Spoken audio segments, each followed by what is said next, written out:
Welcome back to our £3,000 rare car series, where Taylor and I have challenged ourselves to find and buy cool cars that we've not seen on UK roads for years, if not decades. I got the ball rolling in episode 1 with a turbocharged Swedish hot hatch called Vinny. This Volvo 480 Turbo set me back exactly £3,000, and while it needed a clutch and a light refresh, I knew that whatever Taylor selected wouldn't come close for cool factor. Or so I thought, because in episode 2, this Rover 220 Turbo Tomcat was his contender. Purchased for £2,750, this plucky Brit also had some issues, including a windscreen that definitely hadn't been punched, body panels of varying shades of turquoise, and, when the Tomcat was brought back to the unit, a mystifying non-start issue that would plague progress. Either way, with a modifying budget of £2,000, it was now time to transform these cars. But before the modifications can begin on Vinny, the fantastic Volvo 480 Turbo SR. SR means sunroof, by the way. Really? Yes. I'm joined by Bruno. Bruno's back. How you doing? Not too bad. The other hand. No, there you go. The reason I've got my hand behind my back is because we actually have to fix the clutch first, which again is why Bruno's here, because I'm incompetent. I can't do that. So let me hand you the clutch. It's also very small, isn't it? I think it's going to struggle with torque if we start tuning it a bit too much. But yeah, you're going to tune this later in the week. In the meantime, Rory, I went to Facebook Marketplace yesterday, found a nice set of wheels.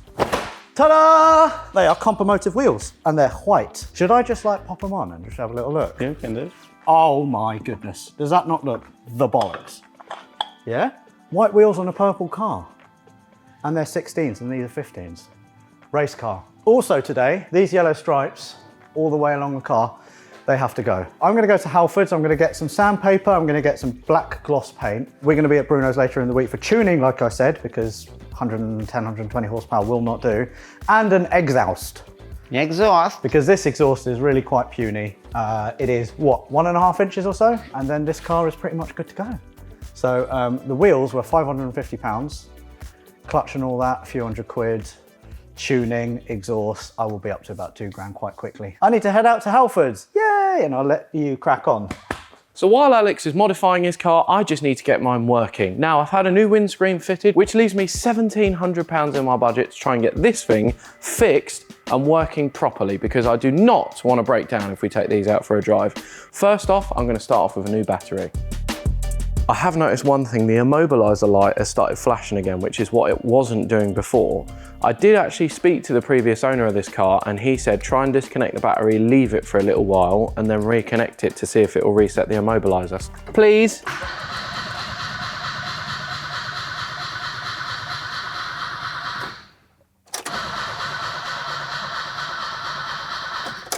Okay, well that's done that then.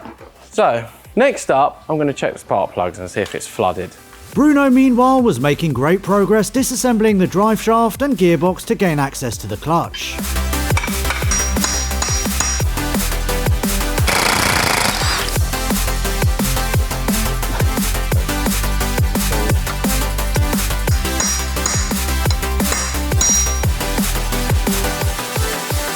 Well, in the time it's taken me to go to Halfords to get some paint, and also caliper paint, you've already got the gearbox off already? Yes, this is the old clutch. It doesn't actually look too bad. No, I think the problem genuinely was more on the pressure plate itself. Okay. You can see it's quite old. I mean, look, you can see it's more dome shaped than that one as well. Yeah, because this one, as I said to you, look, can you see the difference there, Rory? It's actually, you can actually see the difference. Wow. Yeah.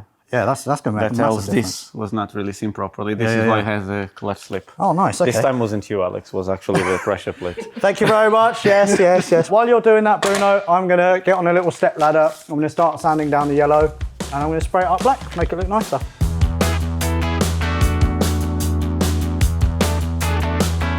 The video's not out yet, but people are shouting at me in the comments, so I'm listening.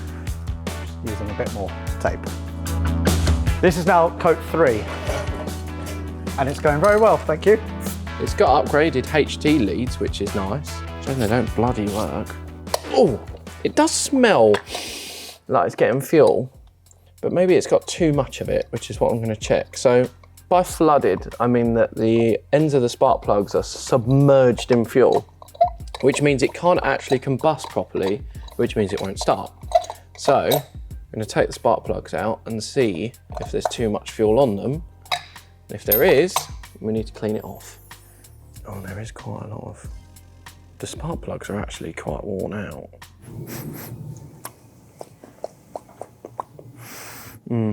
I will clean all of these, actually. It looks like it's running quite rich, which is probably good because rich is the opposite of lean. Lean is very bad.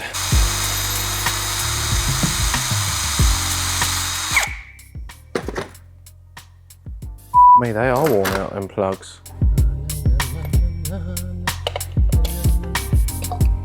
That's touching the metalwork of the cylinder head. So I'm now going to crank it over, and I want you to look, and I want you to look, and I want you to tell me if there's a spark that happens between the electrode and the pin on the spark plug, please. Thank you very much. No. So, I can hear the fuel pump going, but we're not getting a spark, and now that the spark plug's out of that cylinder, I can smell neat fuel. So, we're getting fuel, but we're not getting a spark. We now need to investigate that. By going for lunch? Yeah.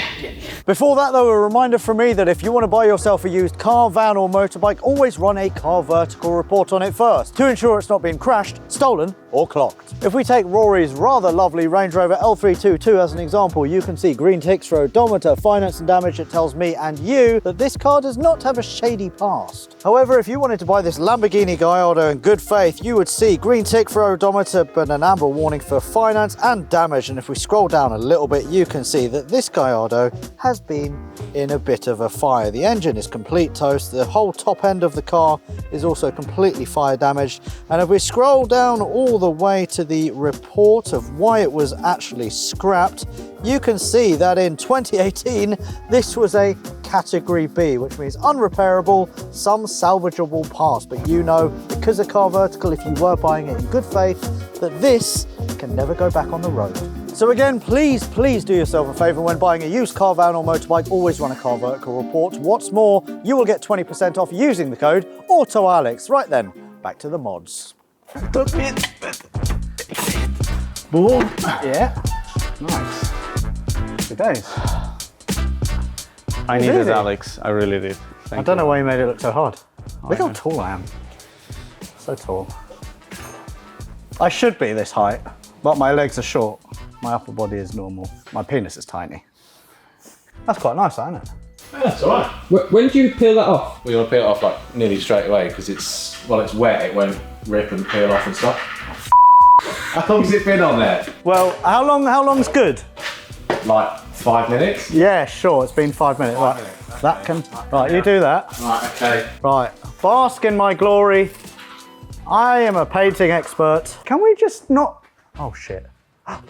Oh, so lucky I'm tall. That is not bad. Right, Rory, get up here on a step ladder. Have a look. Get up there. Is that not professional? Right, here we go. Let's get rid of this yellow stripe. Oh yeah. Oh yeah. Bye-bye.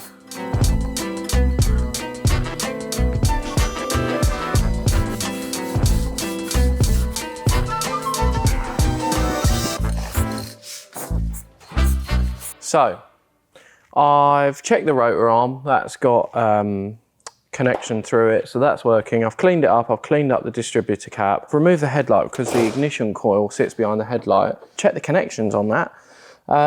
It does have a bit of dodgy wiring going on back here, so I've removed it. There was a little funny spliced bit with just two random wires going nowhere, and the plug is actually a little bit corroded.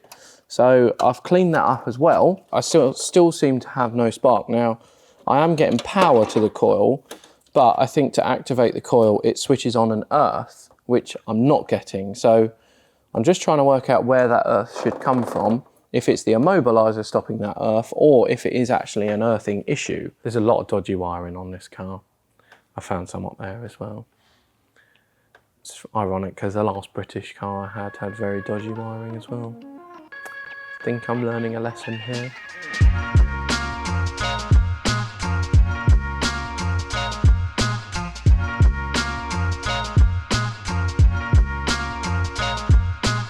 Right, I just spoke to the previous owner of this car and had a conversation with him and said, does this car have any quirks or features that I should know about? And he said no. But if the immobiliser on this car, or any Rover actually, has a fault, the best way to bypass it is to switch the ignition on, and while the ignition is on, disconnect the negative terminal on the battery and reconnect it, and it bypasses the immobiliser. And I'm pleased to report, it now starts.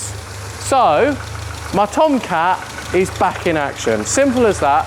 It does have an immobiliser fault. Am I willing to diagnose it?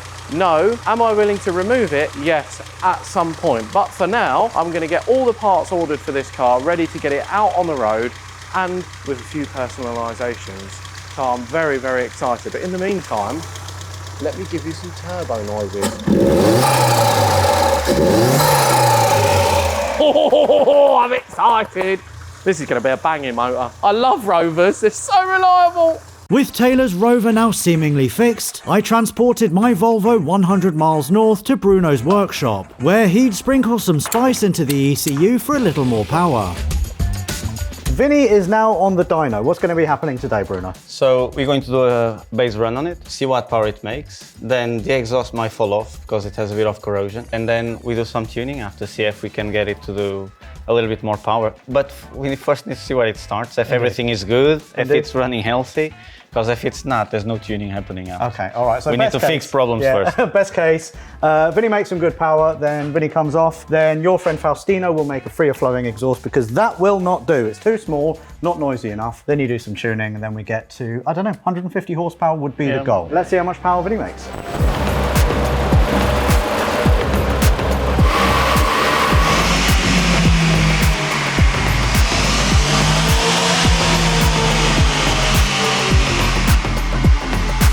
125 brake horsepower. Yeah, What was it? Nearly, what, 200 and something Newton meters? 218. Okay. Because it does like a boost spike in there and then drops down. Okay. So I think out of the factory, these were about 120. Yeah. So maybe it's had a little bit of a tune on it in the past. It like, I think it might have had because of the fueling. What do you think we're going to end the day with? I think I'm confident on the 150 at least. Okay, that would be amazing. So we have our base figure. Now it's time to get it off the dyno. And exhausted. Exhaust is going to be exhausted by Faustino. Meanwhile, back at the unit, Now that the Tomcat is back running again, I've been busy and I've gone out and got myself some new parts. I've got these very, very cool TSW Evos. Now these are a really 90s period correct aftermarket alloy wheel. They're 4x100, 16 inch. They should look really cool on this car. I've also got some of these bits from Febi. I've got oil and filter, and I've got a new water pump as well, because I left it parked the other day and noticed it was leaking a bit. So I thought, well, do you know what? Let's change it. I'm gonna have the tyre swapped over a bit later from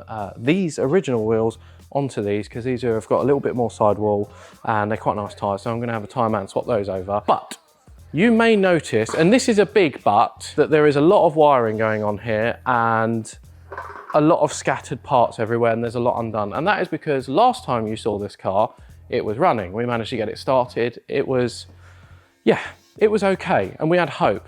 But it no longer runs, and the electrical issue that this car was plagued with has returned. So we've been tirelessly trying to diagnose it. We've had the ECU apart, we've checked all the connections, we've had the coil apart, we've had the distributor apart, we've replaced the earth lead, we have replaced the battery terminals. We have done absolutely everything to this car, and to be honest, we're a bit stuck with it. We are going to crack on with it. I do have these parts as well, and we're not going to give up. So hopefully, fingers crossed, in 48 hours time, we're supposed to be going on a road trip in this car. Hopefully we can get it sorted. If not, we're f***ed. First things first, let's get it up in the air. Let's get these wheels off.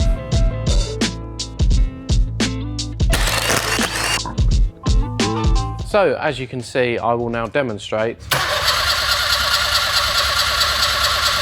Once again, it no longer starts. So we've taken the ECU apart. It had some security bolts holding the plates together. I've had a look inside. It actually looks all right. There's no dry solder joints to what we can see. There's no melted parts. It actually looks okay. I can't tell you when it will start and when it won't. It doesn't seem to be a immobiliser. I spoke to a couple of specialists and they said that if it is an immobiliser, then it will start very briefly and then cut out, and it will just turn over after that. It's not even doing that. It won't even start briefly. So yeah, we're at a bit of a dead end with this. We are going to crack on, we are going to persevere. We're going to start checking wiring, terminals, ohms, you name it. we're going to try it, but we need to get this car fixed within the next 48 hours. Vinny, meanwhile, was now ready for his new exhaust.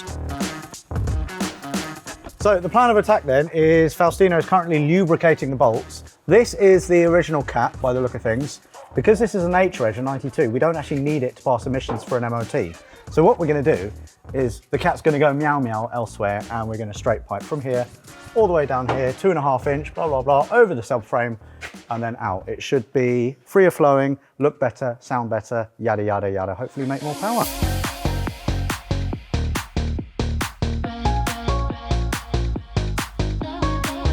Just hanging around. Oh, this is exhausting. Bruno's really trying to hammer home the point.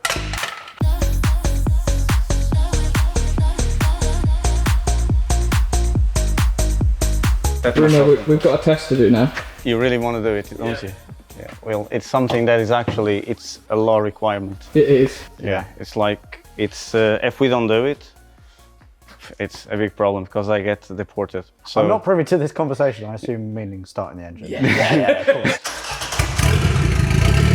Actually sounds good. Well done. Right, let's go home. Yeah. Dyno time, boy! Bye now!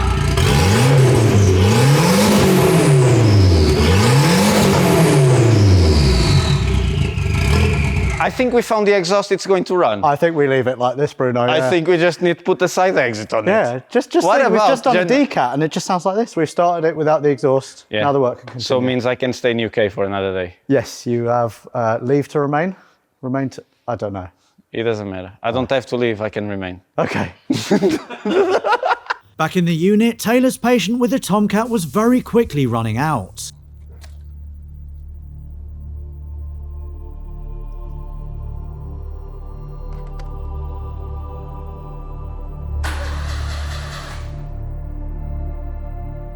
I'm a little bit stumped here. I think I need to speak to a Rover specialist.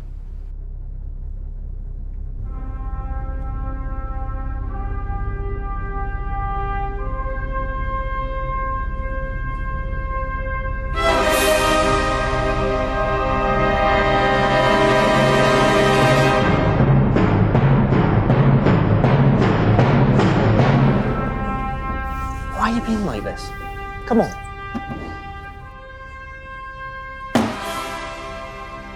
Don't be scared.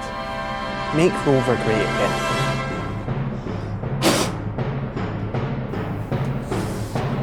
Leather sports buckets.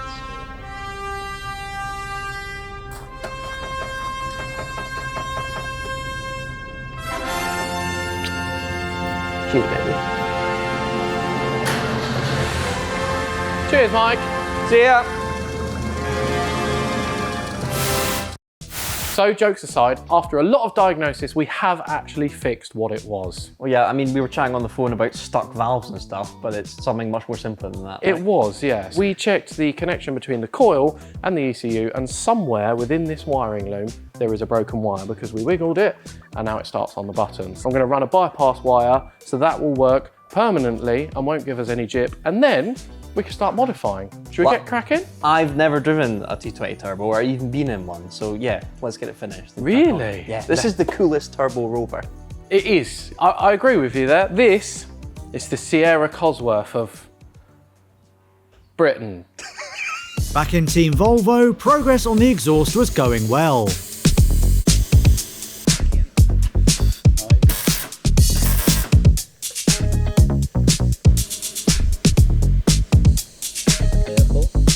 So we have the full center section of it, so the middle section is all complete now. We're now going to do the last part of the exhaust, then should be dyno time again. I want to see actually if it gained anything just by going from the 2-inch exhaust to a 2.5-inch. I have been watching Faustino TIG welding very, very carefully. You just put the mask on, you hold the thing, hold that, and then you just do that. Can I have a little go? Yeah. It's like writing a love letter. How hard can it be? Is it like that, or is Yeah. it just up and Yeah. down? Is it like a waveform, or is it loops? The keyword is consistency. Wait, I'm stuck. Well, that's pretty good going. Yeah. That's my creation. You done a proper job. I'm gonna go and sit on a chair and look at a wall for a minute. And while I did that, welder Faustino fixed my mess and finished the job beautifully, while Taylor continued to investigate the Rover's troubling non-start issue. I thought that it was a broken wire from the ECU plug to the coil plug. Upon further inspection, I've removed this fuse box, and as I pulled it out, this big multi-plug here just fell out the bottom. So at the moment, I've got the multimeter set up to check the connection between the ECU plug and the coil plug. And at the moment, it's not beeping, which means there's no connection. If I plug this plug in, so I think that this entire time, this plug on the bottom of the fuse box was loose, which was what's causing our cutting out. Well, it's not actually cutting out, a non-start issue. What I'm gonna do is plug it back in, make sure it works. If this does not start, it's getting pushed outside with no wheels on it, and there's gonna be petrol in a torch. On the button. They don't make these like they used to. I don't make them like they used to, so that's mechanical, that is. Tomcat now finally running, it was time to service the engine. So, I mentioned earlier that I got a new water pump. The reason I bought one is because I can see it's got a coolant leak, but on further inspection, it's actually just the hose that goes onto it. It looks a bit loose. So I'm gonna nip the clip up and hopefully it will stop leaking. So I got quite lucky with that as well. This is all going a bit smoothly now. Oil service completed, Taylor continued with some aesthetic mods, before getting the car out on the open road for the very first time. That made quite a nice sound, that one. So this is actually my first drive in this car. I have no idea what it's like. It's cool. It is cool. This is a cool car. It is a cool car. We've got the roof off. I can see that Polynesian blue paint. And this should have just over 200 horsepower. Should have like 210, 220. Should I see what it's like? Yeah, go on. Should I give it a bit of joie de vivre? Yeah, go on. Oh, it makes a lot of turbo noise. I know that for sure. Sounds just like my T-Series as well. That is really good. Oh yeah. Cosy beater, mate. You bought a Cosy beater. Yeah. I didn't like this car about 8 hours ago, but now I actually really do. It's come good. Does it feel around the corners? Does it feel a bit front heavy? Because that T-Series is a big old lump. You can feel the weight of it on the coilovers. Yeah, you can. It does feel a bit nose heavy, but I do really like it. It's a desirable Rover as well. The Tomcat turbos, it's just cool. It's just cool. When you see any Tom, Terry or Dave at the start of the road, go, hey, look at that Tomcat. I ain't seen one of them for a couple of years. That's it. The amount of people you see mouthing, I used to have one of them. You're like, yes, you did, mate. I know that Rovers have got a bad reputation. A lot of people say that they're rubbish. That was Top Gear's fault. That was Top Gear's fault. They slandered these things so bad. To be fair, they did build a reputation for being unreliable or poor build quality, but they are becoming cool. Yeah. Are you tempted to get this thing painted and hold on to it? Sort of. The more turbo noise I hear, the more I'm tempted to say yes. Actually. I hear you're planning a road trip. I reckon once you've done it, you're going to come back and have fallen in love with this car. Do you reckon? I can feel it. Even if it blows up? Make Rover great again. Be the stalwart of that. I will try. I can't guarantee it, Mike, but I will try. Ooh. What's your temperature doing? No, she's okay. What's that noise? That's a very loud fan. Come on, Rover, don't let yourself down now. You've done so well. Is it? Pop the on it. What? Is it the fan? Oh, there's a bit of smoke. Yeah, it's just your fan. Is it? Is it just a very old fan? I'm not sure he's going to last too long sounding like that. I would say probably not. I don't think that fan's been on for a very, very long time. No. What was the saying, Mike? Make Rover great again. Bruno, should we go for a first start?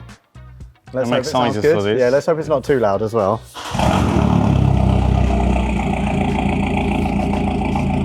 That's quite loud, Bruno. Sounds good to me. Whoa! Shit! You can really hear the turbo. A lot more than me. A lot more, yeah. Yeah, that's what I say the reverse cone will do. Yeah, so this isn't the sound I think any of us were expecting, but now it's here. I'm not mad. Should we get it on the dyno? and then have a little look. Oh, I'm excited. This is actually way more Asbo than I was expecting. Sorry, Vinny, but this is your new life now. So there was only one thing to do. Get Vinny on the dyno for more power runs and then tuning. So we were 125 brake and 218 NMs. Now 133 bhp and 228 NMs. And the gain is everywhere on the curve. So time for boost. More good news. The dash sort of start working. The speeder is not cutting off anymore. We can even see how much fuel you have and stuff. It's coming to life.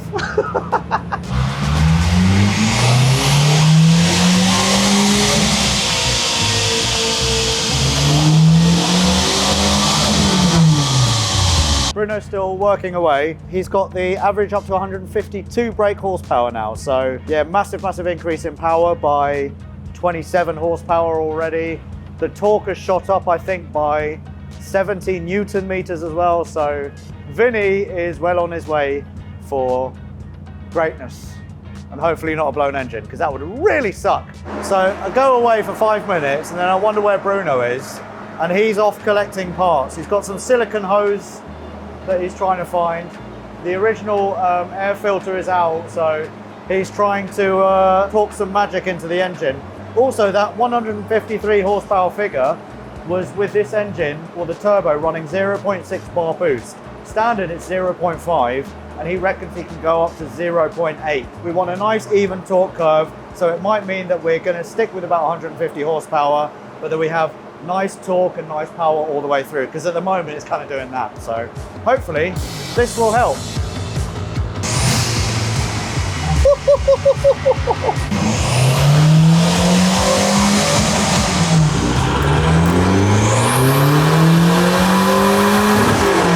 Right, so it is now 9:30 and the news is not good. The engine is okay, the turbo is okay, but there are some issues now, aren't there, Bruno? Yeah, I think the airflow meter decided to say goodbye. Yes, good night, sweet prince. So we were just racking our brains trying to figure out how to get this sorted. Luckily, a recent purchase has the same engine as this, so we're going to steal the, what we're going to steal? Airflow meter and the airflow meter. Yeah, because can be one of them. And then get it dropped off here in the morning, and then hopefully you can swap those round and maybe... it will work beautifully. Yes, but you did run 1 bar boost through this and it made 170 odd horsepower. That's not the aim here. 177. Okay, but that's not the aim here. No. We're probably going to be happy with 150 odd horsepower. Which we made torque. plenty of times. Exactly, but it needs to be made reliably. So exactly. For tonight, I need to go home. I'm going to leave Vinny here, and then tomorrow you're going to fix everything, make really good power, and then it'll be dropped back at the unit. And then we'll show you the final reveal of this car with the wheels and everything. We'll go for a little drive. Goodbye, Bruno. Goodbye. See you soon. Finally, and against all odds, both of the cars are ready for their road trip adventure. Before that, though, you can obviously see that the cars have changed a little bit. About a day ago, I didn't think this car was going to be here. I was looking at other options. The wiring issue was an absolute nightmare, and we spent 3 days on it. I've done new wheels, TSW Evos, which I'm really happy with. They do look really cool. I think they look... Are they like fake centre locks or so? Yeah, they're sort of centre locks. They're sort of BT. I wanted the BTCC sort of vibe, 90s, and I think I smashed that. I did want to do some paint, but because of the wiring issue, I sort of ran out of time. So I've done budget. No budget. I've still got a little bit of, most importantly, an MOT, which means this car is now fully road legal. Wait, so you've spent your entire modification budget on getting it road legal? And the wheels. And fixing it? And Mainly the wheels. fixing it, and the wheels. And I did quick detail it as well. Okay, yeah. I mean, it looks exactly the same, except for new wheels. Which is fabulous. Yes, no, it is a good looking car, but not as good looking as Vinny, as you can see. Also, tarted up a little bit. We've got some lovely white compo motives, 16 inches. New exhaust, which sounds good. Is it nice? Oh, so it's nice. Yeah? Yeah. It definitely doesn't sound like a 1.9 PD on startup. What have you done? I've PD swapped it. Why does it sound like a diesel? It's got a PD now. And why is it so loud? What have you done? I wanted it to be a bit spicy, so we have a very, very, very small silencer, and we've got one of those big into little kind of tubey things that just, it's good for scavenging air, because this has been tuned up as well. 150 horsepower and 280 Newton meters of torque. That's a lot. Exactly, an extra 25 horsepower and an extra 60 or 70 Newton meters of torque. Nice. I've not actually driven this because when I was going to drive it home, everything kind of went tits up and the ECU melted itself, so I had to buy another ECU, but then turns out the original ECU was okay. So the next day it got trailered here, and this is where it sits. I've not driven it. Bruno has, he says it's very fast. Question. Yeah. Are you still within our budget with everything you've done? I don't know, I've not worked it out. It's been a bank holiday weekend of hell, man. But yeah, the wheels look fantastic, really set off the purple paintwork. I think this car looks absolutely fantastic. I must say, you've done a nice job with this. Join us next time where we'll take our 90s rare cars on a trip of a lifetime. Are you going to finally admit No. that you have ruined this car? Is this a good idea? Great idea. Yeah? One of your best. Very much! Oh, God, Jesus Christ! I hate doing that!